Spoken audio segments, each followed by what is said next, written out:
చెప్పుకుందాం వీళ్ళు దాటేయడు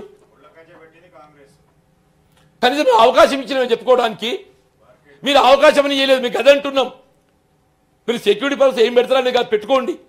అవకాశం చేయాలి. ముఖ్యమంత్రి గారు ఏది ఇస్తుందో ప్రజాపాలన చెప్పడం ముఖ్యమంత్రి గారు ఏది ఇస్తుందో నియంత్రిత పాలన కాదు. రాజుల కాలం కాదు సార్. రాజుల కాలంలో గంట కొడితే అర్ధరాత్రి అయినా కానీ ఏది ఇస్తుందో రాజు లేచి వస్తుండే. రాజుల కాలం సార్, రాజుల చరిత్ర పుటాలు చదివితే మనం తెలిసి వస్తుంది సార్. రాజుల కాలంలో అర్ధరాత్రి అయినా ధర్మగంట కొడితే రాజు లేచి వచ్చి ఏంటని నీ సమస్యను వింటుండే సార్. గత దశాబ్ద కాలం ఎవడని సమస్య పట్టించుకున్నాడు సార్.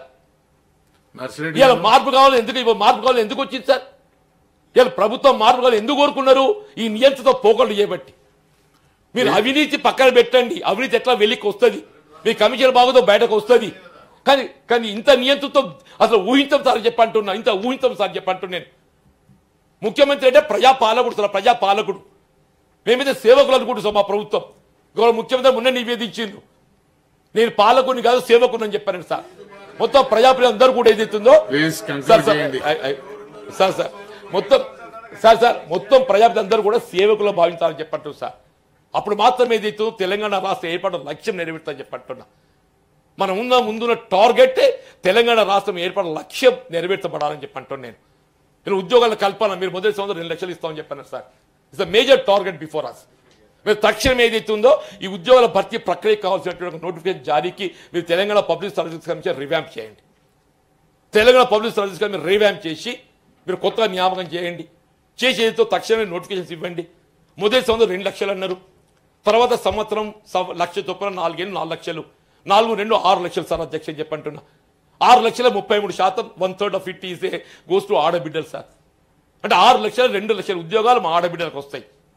6 లక్షల ఉద్యోగాలు భర్తీ చేయబట్టి 5 సంవత్సరాల కాలంలో 2 లక్షల ఉద్యోగాలు ఏదైతుందో మా ఆడబిడ్డలకు వస్తాయి సార్ చెప్పంటున్నా.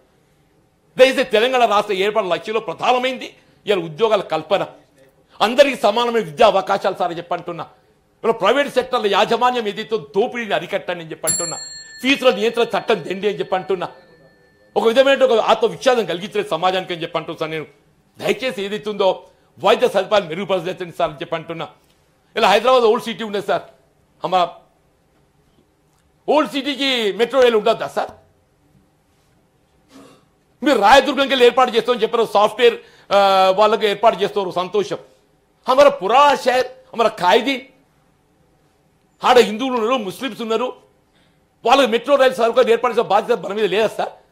గత ప్రభుత్వం ఏదైతుందో ఓల్డ్ సిటీ అంటే మిత్రపక్షం, మళ్ళీ అది ఏందో కానీ ఇంకా